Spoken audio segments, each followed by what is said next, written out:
All right, let us get into Chapter 16, Vector Fields. 16.1, Vector Fields. There are notes on our Canvas page if you want to download them. Right here. They have been updated just now, so if you already downloaded them, you'll want to do that again. Let me bring this up so we can see it. Except I didn't think to change the date. Oh well. So, we have talked in the past about different kinds of domains and codomains. In Chapter 13, we had functions that took R to Rm. M was usually 2 or 3. And that was when we were doing trajectories and the tangent vectors. In chapters 14 and 15, we did the opposite. We had functions that took Rn to R. So we had, for instance, integrals where the domains were 2-dimensional or 3-dimensional. So now in 16, we say the obvious extension is, what if we have a function that takes Rn to Rm? Oh, and when we did this one, we usually called it little r. That was just how we usually did it. Doesn't really matter what you call it. But, okay, so now we're going to have cases where both the input and the output are vectors. So how does that work?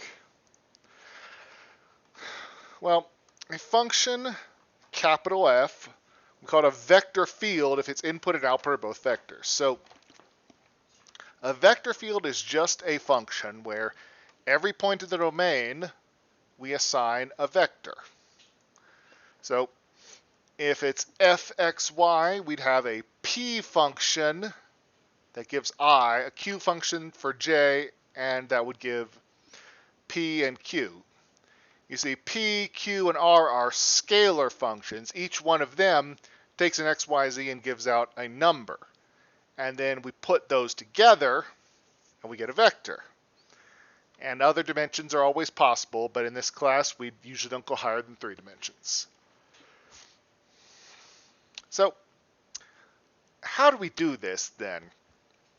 It's been hard enough to draw in 3 dimensions, and now we're saying we could be drawing in 4 dimensions. We could go from 2 space to another 2 space, or even bigger. How do we do that? Well, what we usually do here, and it doesn't have to be perfect, but it is that we are going to sketch a domain and then draw an arrow at each point indicating the vector at that point.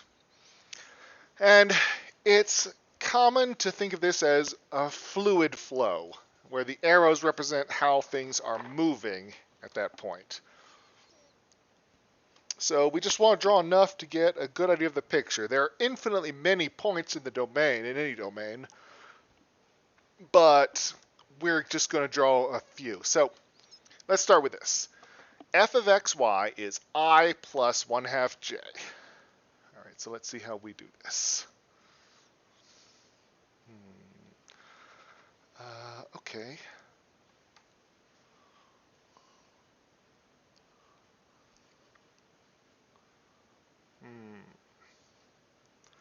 All right, so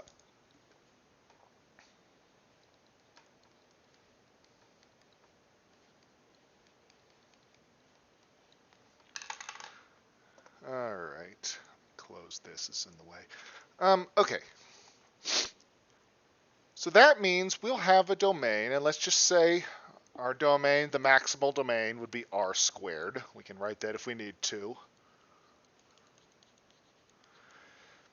So then at every point, I'll pick a point, the vector is 1 I plus 1/2 j, so 1 to the right and 1/2 up, so sort of like this. The length of I plus 1/2 j is square root of 1 plus 1/4 So that's square root of 5 over 2. So that's just a little more than 1. But no matter what point I pick, it'll be in that same direction. All these vectors will be parallel and all the same length.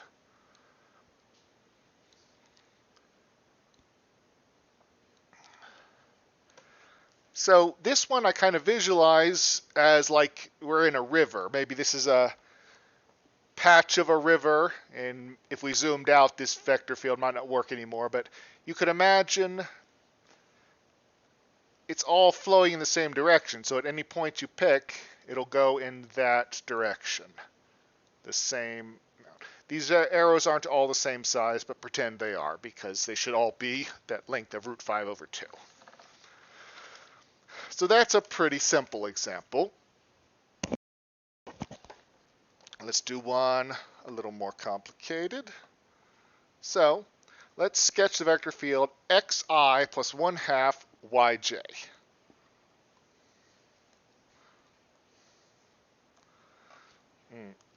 F x. So we're going to use capital F for vector fields every time, or possibly capital G or H, depending, but capital letters, and it's a vector.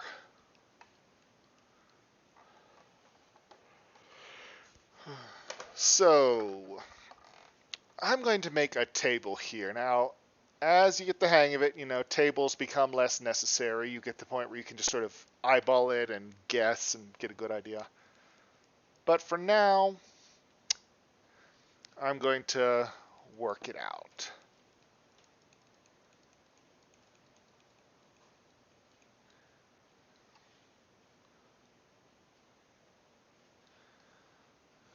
So let's just pick a 9 grid here. Here's my domain around the origin.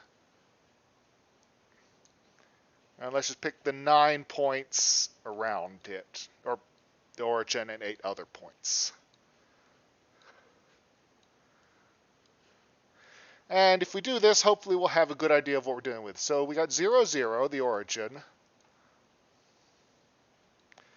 And then we have 1, 0, 1, 1, 1, negative 1, 0, 1, 0, negative 1.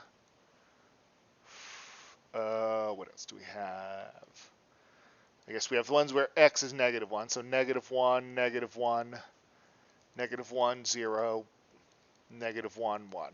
There's not really any logic to what order I used here. I mean, we're going to plot them on the grid, so it doesn't matter what order we do it in. All right, so 0, 0 would give us 0, 0 would be our output. So here is just a dot. Now what that indicates is that this is a stable point, a fixed point. If you were to put something right here, it would not move. So 1, 0. So we plug in 1 for x and 0 for y. We get 1, 0. So at the point 1, 0, we go right 1 and up 0. So it's that. 1, 1. So we plug in 1, 1 to this. We get, I guess we should probably put these as vectors, not as points. The input is a point here, at least the way I'm thinking of it. So plug in 1, 1. We'll get 1, 1/2. So kind of like our last one, it looks like this. Now plug in 1, negative 1, we'll get 1, negative 1/2. So kind of like this. Plug in 0, 1, we'll get 0, 1/2. So that means it'll be going up. The length is only 1/2. The length of the arrows essentially means how strong the push is. This capital F, I'm thinking of it as a force, or you think of it as velocity, depending on the circumstance, but basically just how big is it. So 0, negative 1. We have 0, negative 1/2. So at 0, negative 1. So it'll go down 1/2. Negative 1, negative 1 will go negative 1, negative 1/2. So it'd be like that. Negative 1, 0 is negative 1, 0. So like that. Probably should be a little shorter, but like I said, these don't have to be perfect. Negative 1, 1/2. I mean, a perfect one would, like I said, have infinitely many arrows on it, and we can't do that, obviously. So we just want to do enough to get a good idea of what's happening. This, I think, gives me a pretty good idea of what's happening. Everything's pointing outward, because the X and the I are together, the Y and the J are together, so they're not crossed or anything, and so IJ is like a position.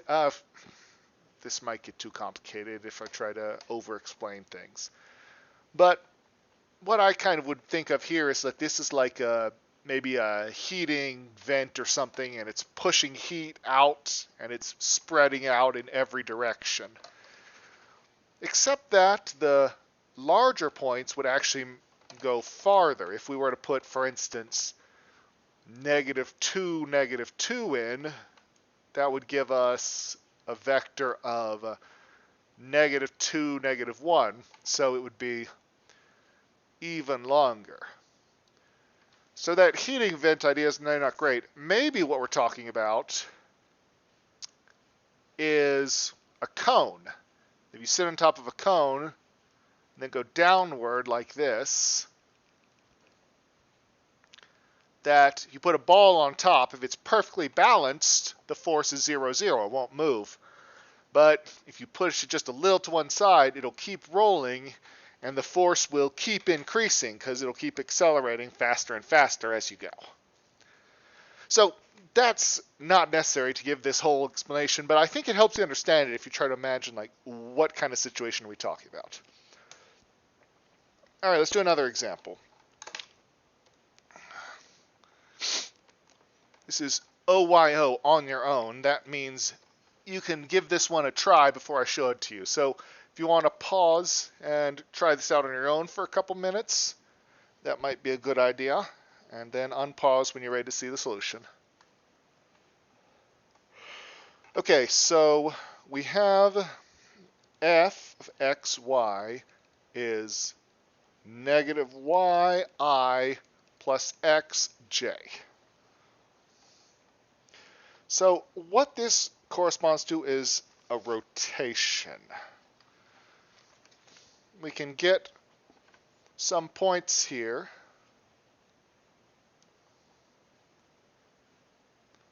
Once again, 0, 0 won't do anything. If I put in 1, 0, plug that in. I plug in x, goes here. So let's see. F, for instance, of 1, 0 is 0, 1, because we put in x here in the j component and y in the I component. Did I do that right? Yes, I did. Put y there, x there. Yeah. So that's 0, 1, so that's going up. And then what you can do is you can say, okay, where does this stop? And this is kind of like a robotics thing. You say, okay, once we get here, we now plug in the new endpoint. The point we're at is 1, 0, or it's 1, 1. So we went up 1. So we say, okay, what is f of 1, 1? Well, that would give us, plug in 1 for y, 1 for x, so -1, 1. So it's going to go left 1 and up 1. So it'll go like this. To 0, 2. Well, what is f of 0, 2? We plug in, okay, so will give us -2, 0. So it'll go 2 to the left to -2, 2. And you can say plug in what is f of -2, 2 would give us, let's see, -2, -2. So we'll go back down, and that would end up at -4, 0. And so what's happening here is it's kind of spiraling. And if we were to pick some other points, you could play with this for a little, and maybe yours looks different depending on which points you use to start with. If we were to try, f of 0, 1 will just be negative 1, 0. And this will just go straight down. So a lot of these points will go in this sort of spiraling counterclockwise. Now, the thing about this is we're taking very large steps here. That is to say, each time we do this, we go an entire vector length. But what if we did a much shorter length? What if at 0, 2, we decided, well, we'll go in the direction here, but we won't go all the way before we pick a new point and calculate.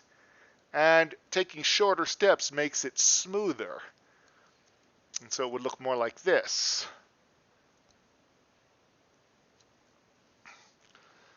And so as we shorten the steps, this thing will turn into a circle. And this is the thing we see in calculus all the time. And so for the most part in this class, you're just going to say, draw a few arrows and say, okay, I'm done. But the idea is that if you took more points, you could actually get a path.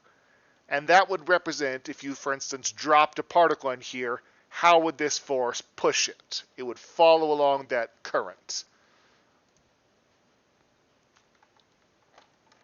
So I'm going to show you, for those who might be taking differential equations, I kind of want to show you how this ties in here. Okay. Well, let's see here.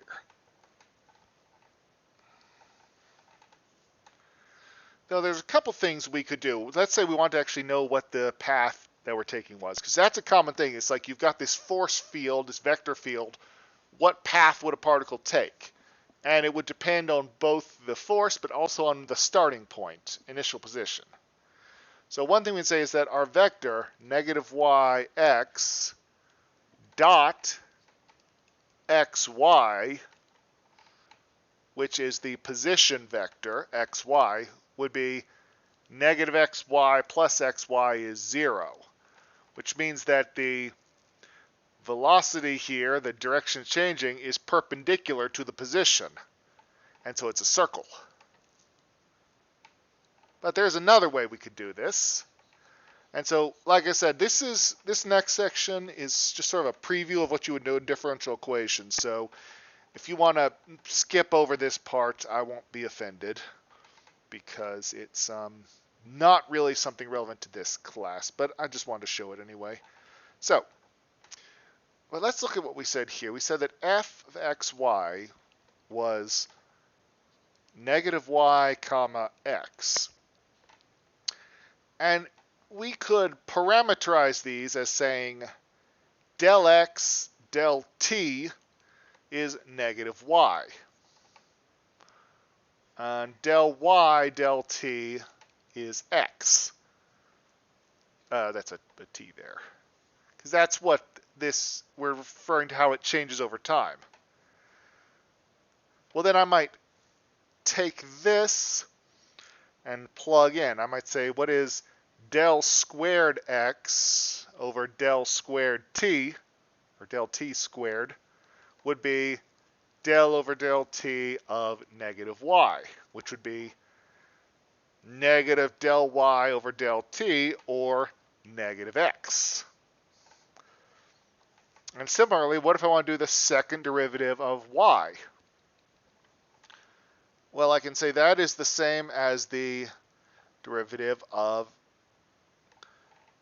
x, because the first derivative of y is x. So the second derivative would be del x over del t, which is negative y. So what this tells us is, if you take the second derivative of x, you get negative x. If you take the second derivative of y, you get negative y. And so that gives you a guess, which is that x is a cosine function, and y is a sine function times some multiple. And this is a thing you do in differential equations. You'll say like, oh, I have a relationship here. I know how a function is related to its own derivative. In this case, it is the opposite of its second derivative. That makes me think it's probably a trig function. Now, it could be that x was sine and y is cosine, so we just had to guess which it was. But then you would say, they might give you a starting point. They might say like, so a particle at 1, 0 when time is 0, what is its path?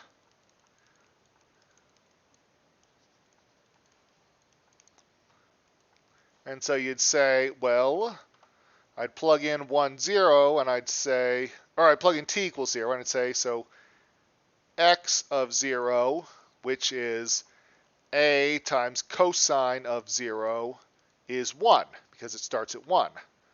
So that means a equals 1. And y of 0 is a sine of 0 is 0. Well, actually, that doesn't really add any information to it. Yeah. It could be that a and that they're not both a. Maybe this one is a b, in which case you would need a second point besides just the starting point. But, so that was just our example. It's not I'm not being super detailed about how you would do it, but that's the kind of thing that you would do in differential equations, or partial differential equations. And so then this becomes, so x is cosine, y is sine, and that we know forms a circle with a counterclockwise orientation, which perfectly matches the picture we just did earlier. I'll say another way you can do this, and this comes up pretty commonly, is let's say you had a vector field and with just a bunch of arrows everywhere, and I don't even care how I came up with these. But you'd say, okay, if I start a point here, just follow the arrows. And you'd say, well, is there an arrow here? Well, maybe that one goes there, and there'd be a... I'm not explaining this well. Just imagine there's already a bunch of arrows here.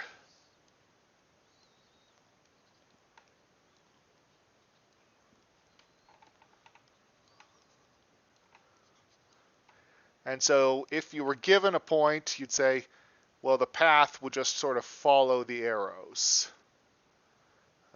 Start here, you would just sort of follow the arrows. Start here, you can follow the arrows. And that just sort of, it tells you where the field would push a particle that was just dropped at any given point, is you would just follow the arrows. Now, as typical of calculus, these arrows are estimates. They're discrete estimates, and the smaller the arrows are, the more detail we have, and so the more accurate our estimate would be.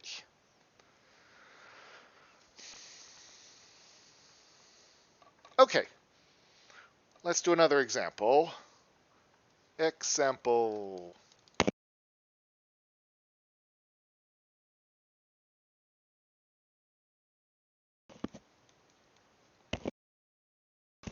F of x, y, z equals zk. So this is three-dimensional this time. Be careful of your dimensions. And you can always tell what dimension your input is by just how many variables are listed here. And then your output, well, it gives you a k. So I think we can assume there's an ij. I think we can assume the output will be at least as large as the input. If it's ever unclear, just ask. I'll be glad to answer. So what we have then is a domain is in 3 dimensions.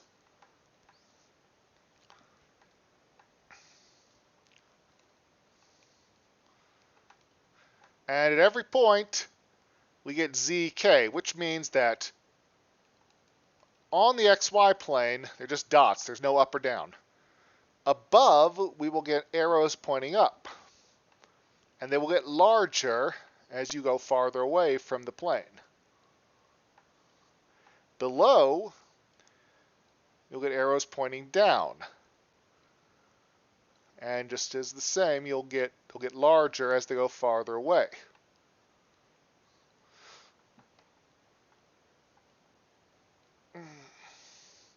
And so on and so forth. They can certainly get more complicated, but that's the basic idea. All right, so let's do something else now. We're going to identify some vector fields generated by, in this case, we'll use f is x, y equals y, comma, x minus y. And this is straight out the textbook. It's even one of the homework problems, so if you want to open that up. Let me see if I can bring that up in the book. I had the book open. Okay, let me, shoot. Where is the book? It's under modules. Yes, I want to have the picture up so people can see it.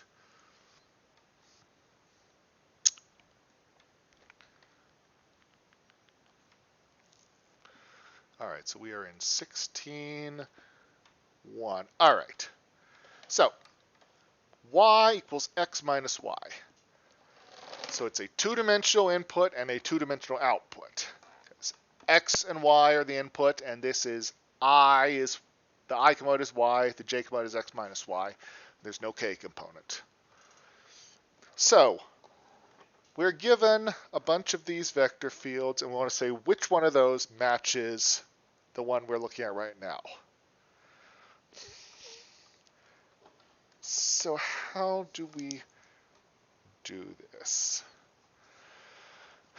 Okay, there's a few things. I will tell you the way I like to do this, or at least to start out, is finding zeros. Finding zeros is a thing that you do in all parts of math, from algebra 1 up through, well, everything really. So I'll say del x over del t is y.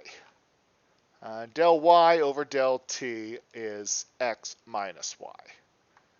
How does y change over time here? How does x change over time?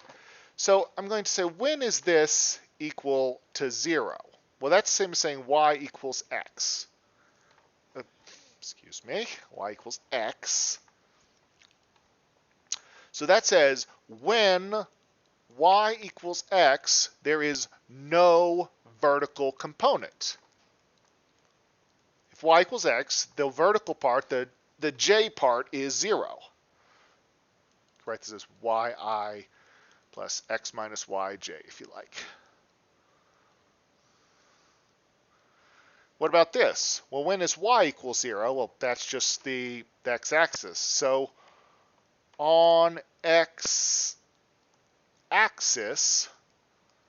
there is no horizontal component. So what we are looking for then is that along this line, y equals x, all the vectors should be left or right only. And along this axis, the x-axis, all the vectors should be up or down only. So let's look at our options. Well, so if I go along the y equals x, yeah, those have vertical parts for sure.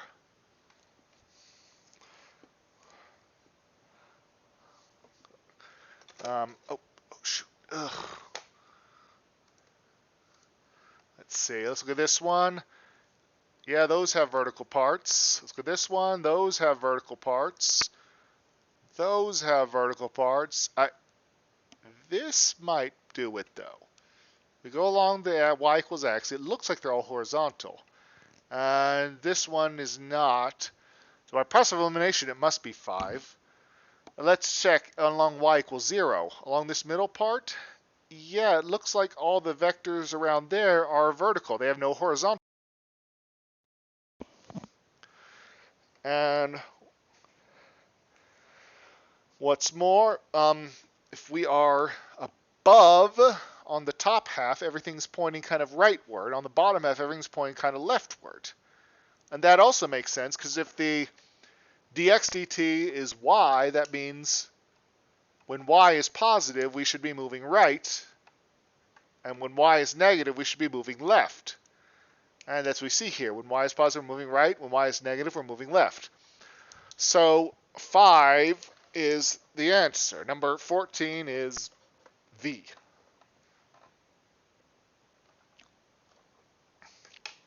And so you can do that with all these. You can just, I like to start off always by saying, what are the zeros? So this one, for instance, it has a lot of zeros along the x and y axes. This one, sine and cosine are both periodic, so you'd expect kind of some repetition as you go. So maybe this one looks kind of like it because there's a circle there and a circle there and a circle there. It kind of looks like it's repeating itself. And you can try it out. You can plug in some things if you need to. I'm not promising that this is the one I just showed. It might not be. I'm just eyeballing it right now. But that's the idea. And I will say the quiz is probably going to be one of these matching problems or some other similar matching problem. Here's a 3D one. And say this one here, you'll notice there's no x, y, and z in it, so that means all the vectors will be parallel. So it's probably this one here because they're all parallel. They don't change with x and y and z. Okay, so that's that. So now I want to talk about some physics stuff. I want to talk about what's this all for. Oh shoot, did I just close my notes? Where did my notes go? Files, 16.1. All right, let's see. So, gravitational field. And so, as of the 1600s, the idea of gravitational force was established. That was Newton in his Year of Miracles, 1665. Makes me feel bad. There was a plague, and he invented calculus when we had a plague. Anyway, so I'm going to say, what is the vector field generated by a mass m at the origin on a particle of mass 1 kilogram? So, the idea of fields was really created by Faraday.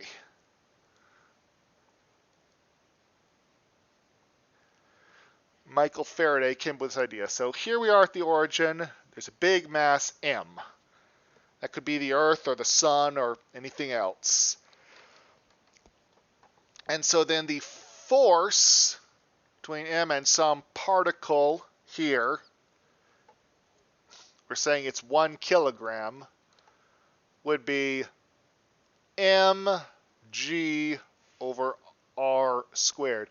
Now this scales up if you change the mass here to you multiply by whatever the little mass is, but I'm assuming it's 1 kilogram just because I want to focus on the big mass and what field it creates. Well, it's always going to be pointed towards the center. So this is kind of the idea, is that it's not that it's pulling on it so much as the presence of a mass warp space creates all these little field arrows. Now, they are larger when you get closer. They are smaller when you get farther out. And so just the existence of this mass creates all these field lines everywhere. So that's kind of an interesting idea. It's a little hard to get your head around because you don't see these field lines. But somehow just the mass being there changes the space around it. And a similar thing happens with electrostatics, that if you put a charged particle in the center, it changes the space to cause other charged particles to either come closer or go farther away. With gravity, it's always pulling inward. All right, so this is I should have said this is the magnitude of the force, because force is a vector that has a direction. So let's say this is at the point x, which is x, y, z. This is a position vector. So that means this vector pointing from the center, because we said the mass is at the origin, that's x. So its negative pointing back towards the mass is the direction the force is pulling. So we can say, well, a unit vector in direction negative x would be negative x over absolute value x. Absolute value of x and r are the same thing, by the way. It should be, hopefully that's clear. That's just the distance between the center, the origin, and the position of the point. So the actual force is mg over absolute value of x squared. That's this magnitude times the direction negative x over absolute value x.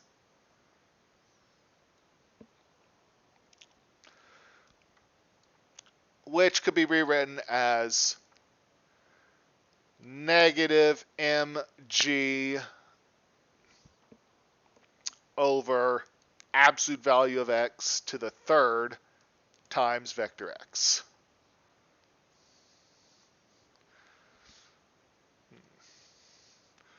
Or I might put the negative in here with the x just so that it's the direction and this is the magnitude.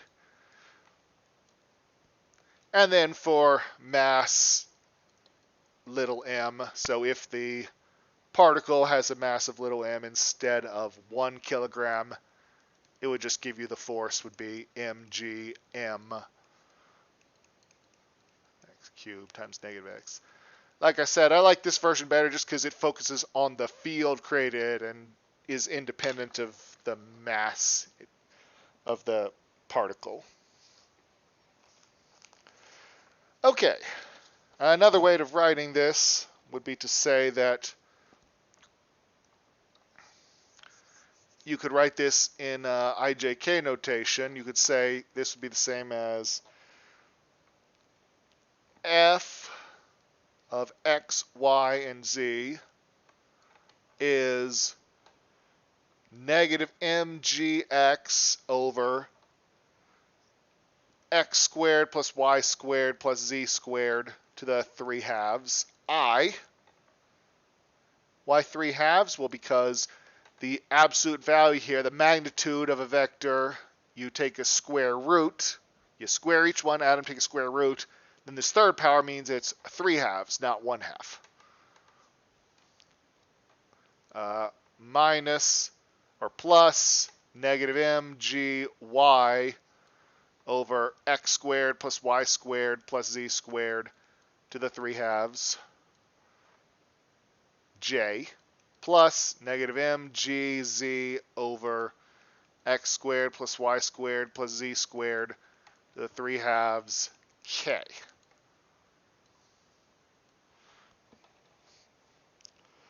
All right, so copy that down. We'll come back to it in just a minute. So there's one more thing I want to talk about, and this is more set up for the next section than something about this section, but is the gradient vector field. So we can create a vector field if we have a scalar function, which say we'll call it little f, and we take its gradient. The gradient is a vector, so it can become a vector field, or it is a vector field depending on, as long as all the derivatives exist, I guess. So let's find the gradient vector field of this. Little f of xy is x squared y minus y cubed.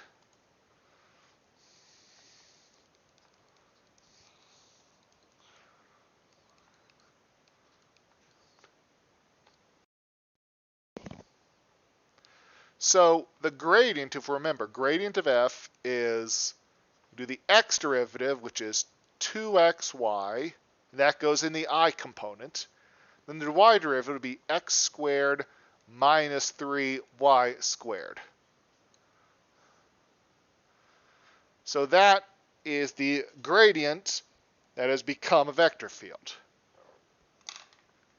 And now I'm going to show you from the textbook, because it would be too complicated to do by hand, at least for me, which is here. They drew a contour map. So all these lines are contour lines of little f. And if you'll notice, the vector arrows are all perpendicular to the contours. And that's because what does a gradient do? It says at any point it points in the direction of greatest increase. So if we pick a point like this one here, they would say, well, if we walk along this path, we will neither increase nor decrease. So if you turn 90 degrees and go at a right angle to it, you'll get the greatest increase. And if you go the other way, you'll get the greatest decrease. And you'll notice when they're bunched close together, the arrows are longer because that means it's steeper. So there's a faster change near those than there is here in the middle where it's a pretty slow change and the arrows are really short.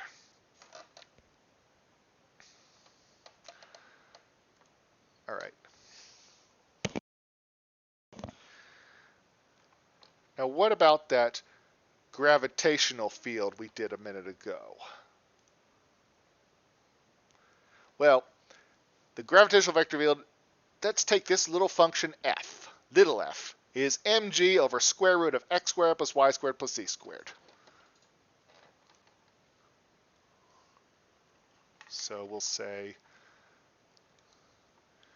f of x, y, and z is capital Mg over square root of x squared plus y squared plus z squared. M and G are constants, so we can rewrite it like this. Mg x squared plus y squared plus z squared negative 1. I mean, we could do that anyway, but the fact they're constants means this will probably be easier than using the quotient rule. So f sub x would be, so let's see, we've got mg, and then we say the derivative of the outside would be negative 1/2 x squared plus y squared plus z squared to the negative 3/2 times derivative of the inside, which is 2x. And then we'll multiply these together. We'll get negative x mg on top and x squared plus y squared plus z squared to the 3/2 on bottom. Well, that is precisely the I component that we got from the gravitational field earlier. And if we did the y derivative and the z derivatives, we get the y and z components, or the j and k components. So this tells us there is a function, little f, whose gradient is the gravitational field. So what? Well, we start off by saying, hey, here's a function, find its gradient field. The question is, conversely, if we start with a gradient field, any one of these that we did, could you find a little f that it's the gradient of? And the answer is sometimes, but not always. Is this the gradient of some vector field? Maybe. I think it is, but I'm not sure. Is this one? I don't think this one is. Is this one? I don't think this one is either. We'll talk about how to do that, how to tell whether something has is a gradient or not. Why do we want to do it? Well, it turns out to be very important in a lot of physics applications. So here's vocabulary for you. A vector field, capital F, is conservative, provided it is the gradient of some scalar function, little f. And little f is called the potential function for big F. That was George Green, who came up with the term potential function, and we'll talk more about that very soon. But this is going to be one of our major challenges for the rest of this course and in a future vector calculus course is if we've got a vector field, can we find a potential function that generates it? If so, it can actually make our calculations a ton easier. Specifically, it's called conservative because it tends to apply to cases where there are conservation laws. Conservation of motion, conservation of energy. Is conservation of motion a thing? I think I meant to say momentum. Yeah.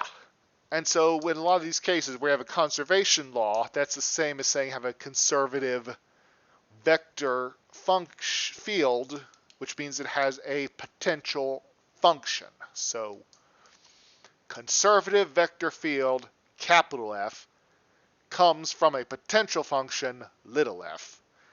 Like I said, we will do a lot more on this. So this last slide here, we will do tons of examples of it over the next week, so don't worry if you don't grasp it right away. That was just the introduction. Yeah, and that's about everything. So let me know if you have any questions.